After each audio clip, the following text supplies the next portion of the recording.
Ini saya bertanya dulu ya, Suster, untuk Suster Maria Lopez. Ini sekarang kan di Portugal. Halo, Suster. Ini Suster kan sekarang berkaryanya di Portugal. Apakah Suster di sana sebagai misionaris atau memang awalnya perbinaannya dari sana?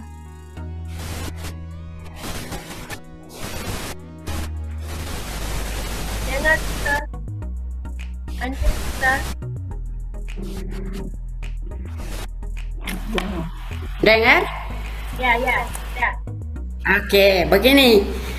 Saya bukan orang Portugal. Saya orang Timur Leste. Makanya pembinaan saya itu mulai dari aspiran, postulan sampai kaul kekal Timor Leste. Saya tugas di sini sebagai misionaris temporaris, artinya bisa 3 tahun, bisa 5 tahun. Setelah itu minta pimpinan saya balik ke tanah air saya. Saya sebagai misionaris di sini. Saya orang Timor Leste.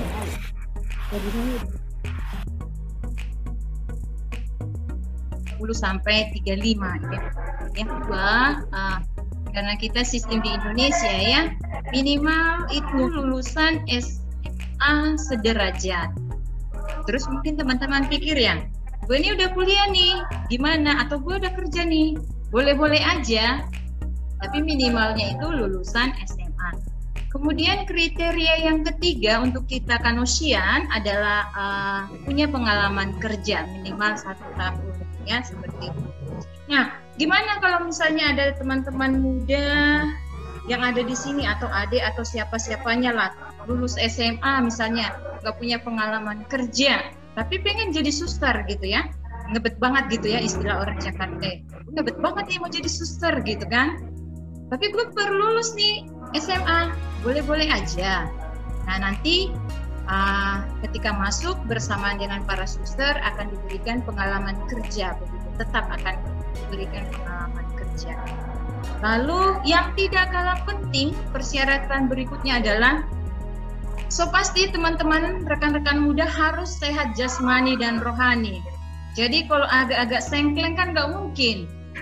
Tapi kalau banyak sengklengnya boleh, jadi lucu-lucuan gitu ya. Artinya bukan sengkleng yang benaran ya teman-teman. Tapi mau dikatakan kita itu harus sehat jasmani dan rohani. Seperti itu. Gak mungkin kan kita sakit-sakitan bisa melayani. Jadi sangat penting punya fisik yang sehat. Seperti itu. Kemudian untuk kami kanusian ya, kan bisa aja kita bilang, oh gue sehat nih. Tapi secara kronologis kita sebenarnya punya penyakit ya. Jadi untuk kami penting juga membawa sertakan surat keterangan dari dokter. Dari kantor polisi nggak usah, ya cukup dari dokter seperti itu.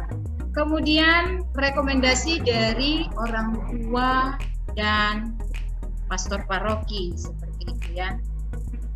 Itu sangat penting. Ada rekomendasi dari orang tua dan pastor paroki.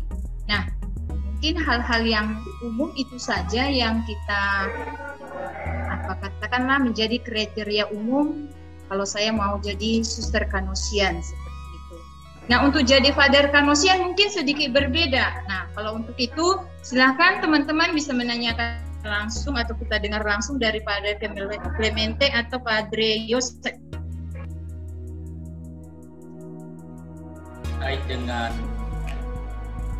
kongregasi dari FGCC, apa semangat atau spiritualitas dari kongregasi FGCC dan apa bidang-bidang pastoral kongregasi dari FGCC? Jadi pastor saya, terima kasih. Oke, terima kasih Frater John. FGCC, Figli della Carità Canosiani, maksudnya putra cinta kasih Kanosian. Jadi yang karisma dan semangatnya dari cinta kasih Bapa, the greatest love of the Father, yang Yesus tersalib, yang dipancarkan oleh Yesus tersalib. Jadi inilah sumber inspirasi, sumber karisma, juga yang impiannya Bunda Pendiri Santa Maddalena dari Canossa. Jadi ini yang sumber dari spiritualitas dan karisma. Bagaimana menerjemahkan atau menghayati semangat karisma ini dalam karya kerasulan apostolate. Ya, kita melayani di bidang evangelization dengan anak-anak, dengan kaum muda, ada juga di panti asuhan, hadir juga di kampus dengan mahasiswi, kita ada chaplaincy, dan juga melayani di paroki-paroki, di youth center, dan oratorio dalam bidang katekesis. Jadi disinilah kita hadir dan melayani sesuai dengan semangat dan spiritualitas dan karisma Santa Maddalena dari Canossa.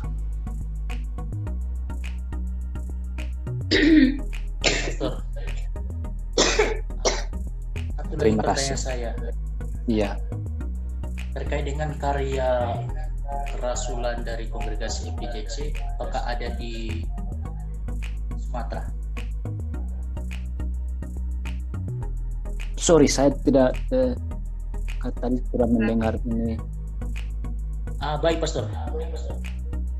Ya, Frater. Apakah kongregasi FDJC ada di Regio Sumatera? Di Sumatera kita belum hadir. Yang dekat di sana dari Jakarta ya ke Manila. Sumatera kita belum hadir. Sekarang kita baru mulai satu komunitas di Timur Leste. Di Sumatera belum. Mungkin suatu saat kita bisa kunjung. Boleh. Boleh kunjung, Frater. Kita tunggu Frater John. Setelah pandemi kita kunjung Frater John di Sumatera.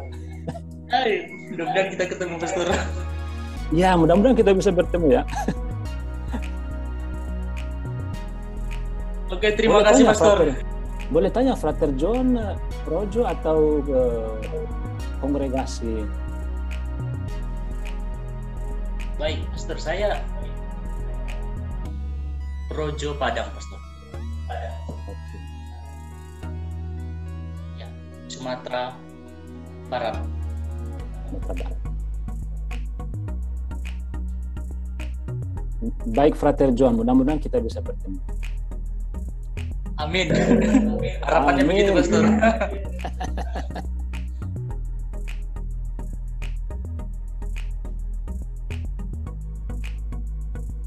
Asia, mana Suster Serly?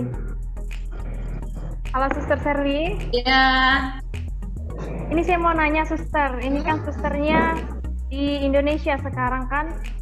Ini kan Saya cerita sedikit pengalaman Suster selama di pengalaman Suster berkarya, apalagi di Kalimantan Tengah kan? Apa sukacita dari pengalaman Suster dalam berkarya di Kalimantan ini? Oke. Terima kasih moderatornya yang cantik manis. Boleh nanya, Mbaknya dari Kalimantan mana ya? Saya dari Kalimantan Barat, Suster. Oh, berarti Kalimantan Barat jauh berbeda dengan Kalteng ya? Tapi kurang lebih adalah unsur kemiripannya. Iya, Suster. Baik. Terima kasih untuk teman-teman muda maupun ibu-ibu dari seksi panggilan. Mungkin ada beberapa ibu-ibu seksi kepanggilan ya di sini. Nah, karena moderator bertanya pengalaman ya. Jadi ya ini sesuatu yang menyangkut apa yang pernah saya alami ya, seperti itu. Kalau ditanya suka dukanya pengalaman berkarya di Kalimantan, oh ya, saya sedikit bingung juga ya mencari dukanya. Karena bagi saya, ketika saya ditempatkan dimanapun, katakanlah saya di Jakarta, di Kupang, sekarang di Kalimantan, semua punya tantangan tersendiri, begitu ya. Nah, kalau untuk saya berkarya di Kalimantan, kebetulan saya membantu di sekolah TK ya, seperti itu. Nah, untuk karya yang sekarang katakanlah mengajar di TK ya, saya datang dari kota metropolitan lalu turun ke Kalimantan, begitu ya. Mesti situasi berbeda sekali ya. Kita punya ide banyak dari kota, tiba-tiba mentok dengan situasi budaya Kalimantan, situasi keterbatasan. Tetapi itu tidak membuat saya menjadi kayak gimana ya, down, enggak juga. Tetapi menantang, lebih berpikir kreatif. Gimana ya bisa belajar dari apa yang ada, begitu, mengajar dengan apa yang ada, seperti itu. Jadi memang saya jujur kalau disuruh membandingkan, tentu tempat di mana saya dulu sangat berbeda dengan Kalimantan ya, sangat berbeda. Walaupun saya masih tinggal di sedikit kota ya, karena saya di kabupaten, belum lagi di desanya, begitu. Tetapi ini menantang bagi saya karena situasi keterbatasan, belum lagi katakanlah budaya yang masih sangat kuat seperti itu ya. Dan kami di sini berada di tengah pelayanan, katakanlah Katoliknya sangat-sangat minoritas, dan itu sangat menantang. Bagaimana menunjukkan iman di tengah perbedaan yang sangat jauh berbeda, begitu ya. Kalau di Kalimantan Tengah kan katakanlah keharingan atau agama setempat itu masih sangat kuat, seperti itu. Jadi ini sangat menantang, bagaimana menunjukkan atau menjadi tetap saksi iman di tengah-tengah perbedaan yang ada, seperti itu.